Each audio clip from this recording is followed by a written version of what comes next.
There once was a man with no hands who fell in love with the game of pool. And he became so good that he turned professional and toured the world for 35 years, giving exhibitions. Along the way, he gained the respect of many world champions and even was able to beat them from time to time. This is a story of strength and dedication.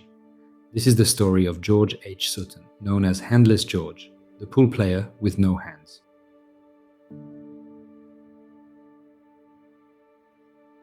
Before we begin, a quick disclaimer. George H. Sutton lived more than 100 years ago, and much of what we know about him comes from old newspaper articles. After reading hundreds of articles myself, I found that many contain conflicting information. Some say he was born in Ohio, while Wikipedia, for instance, describe him as Canadian. Even basic details like dates and locations sometimes differ from one source to another. So, everything I'm sharing today is based on the sources I found to be the most reliable, but some details may still be inaccurate, and the full truth may never be known. George H. Sutton was born in 1870 in Martin, a small town 15 miles out of Toledo in Ohio. The early years of his life were completely normal, until one day, when he was 8 years old, everything changed.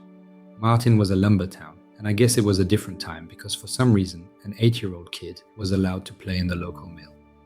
One day, as he was trying to get out of the way of men carrying boards, he took a few steps back and came in contact with a sawmill as he put his hands behind his body to steady himself. In an instant, the saw nearly severed both forearms. In shock, he started running home, but after just a few yards, he was caught by the factory workers, who quickly tried to stop the bleeding and called a surgeon. Unfortunately, there wasn't much that could be done, and he had to be amputated of both arms, just below the elbows. After being in recovery for some time, he slowly began to use the stumps of his arms to do the simple things of the everyday life. At first, the ends were very tender, and he really struggled to do anything. But over months and years of trying, they became less sensitive, and he grew more and more capable.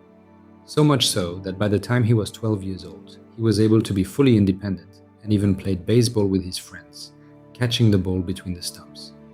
Using his arms also meant constantly having to get his elbows together, which isn't something that the human body is really meant to do.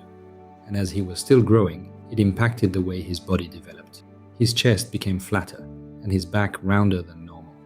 But he didn't let any of that stop him, and he was quoted later in life saying, "When misfortune came upon me, I was too young to die, and yet old enough to realize that there was to be no joy in life if I allowed myself to be helpless the rest of my existence."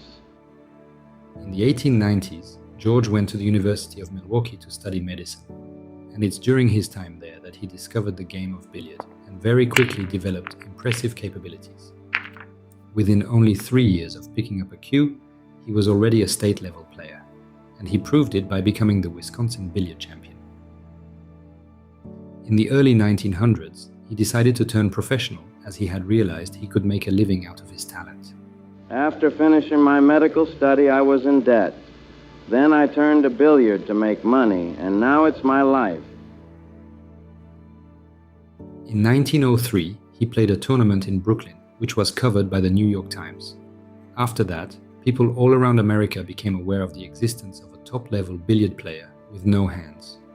Between 1903 and 1908, he didn't pursue billiard tournaments and instead made a living giving hundreds of exhibitions across the country, traveling from state to state and beating all the best local players in the process. He was able to make a very good living with those exhibitions, over $5,000 per year actually, which in today's money would be worth around $190,000. This means he was now technically a professional billiard player without actually playing any tournaments. During these years touring the USA, he also had a few exhibitions against professional tournament players. For instance, he played Jacob Schaefer, George B. Sutton, yes, another professional called George Sutton, and Willie Hope. And I found newspaper articles saying that he beat all three of them at least once, which says something about his level of play given that all three of those guys have won world championships, and that Willie Hope was widely considered to be the best player in the USA, and maybe even in the world.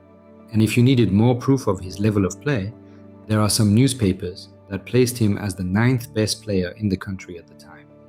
What is certain is that he had now established himself as one of the best players in the USA. By 1908, George Sutton was now an international star, known as the Handless Wonder. For context, billiard was one of the most prominent sports in the Western world in that era. And this international fame earned him an invitation to sign an 8-month contract with the Parisian billiard club called Café Olympia. For this 8-month commitment, he was paid, on top of expenses, $4,000 or over $150,000 of today's money to play hundreds of exhibitions and tour Europe promoting the club. During his time in Europe, he defeated both the French and the Spanish three-cushion champions, proving once again that he was able to go toe-to-toe with the best players in the world. After his European tour, he went back to his life traveling around the USA, giving exhibitions for a few decades. In 1921, he set what was at the time a new world record of 799 points in 18.2 ball-cline billiards. And in 1930, he ran 3,009 points in straight rail billiards. This achievement was dubbed one of the most astounding records in any game or sports. And in 1938, while still touring, he died of a heart attack in his camper car in Toledo, Ohio, at the age of 68. It wasn't just the billiard community, but the whole world who was mourning a legend that had amazed people at the billiard table and inspired them off the table. For decades, people continued to tell stories about handless George and all the seemingly impossible things he was able to do without hands. He was able to shave himself, unlock doors, dress himself, light his own cigarette, handwrite, drive a car, and even ride a bicycle. And maybe even more impressive is the fact that he was able to develop skills in a multitude of other hobbies. He was known to be a pretty decent golfer, a very solid bowler, and an expert rifle and pistol shot.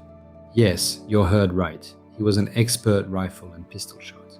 He even went bear hunting on several occasions. He was truly a force of nature. And I will leave you with a quote from someone who had the chance to watch one of his exhibitions. I am going to have my 2 sons come and see that man, not as a billiard player, but as a physical wonder, one who has demonstrated that extraordinary things can be accomplished by determination and application, even when a person loses both hands. As a rule, persons who suffer such misfortune abandon themselves to fate. This man is a remarkable and enlightening exception.